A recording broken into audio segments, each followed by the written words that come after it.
Welcome to the Rim Break Rodeo. We hope this video helps.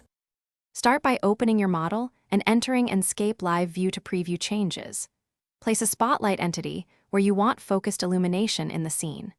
Set intensity to 2,000 for a balanced indoor glow that lights surfaces naturally.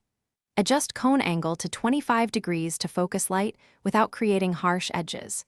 Set range to 10 to control falloff and prevent light spilling into other rooms. Toggle shadow softness to medium for realistic soft shadows and avoid noisy artifacts.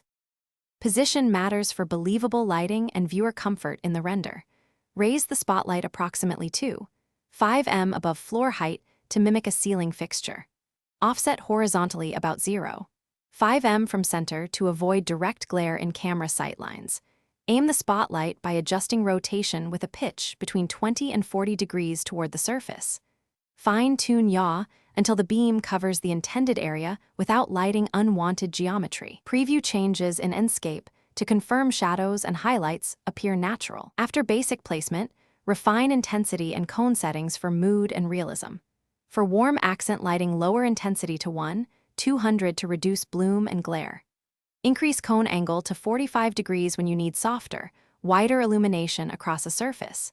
Use shadow softness and contact shadow sliders to tweak edge definition and depth perception. Limit active spotlights to about 6 per scene to maintain interactive Enscape performance. Render a quick image to verify final balance and make small incremental adjustments as needed. Thanks for watching. Consider subscribing if we helped you.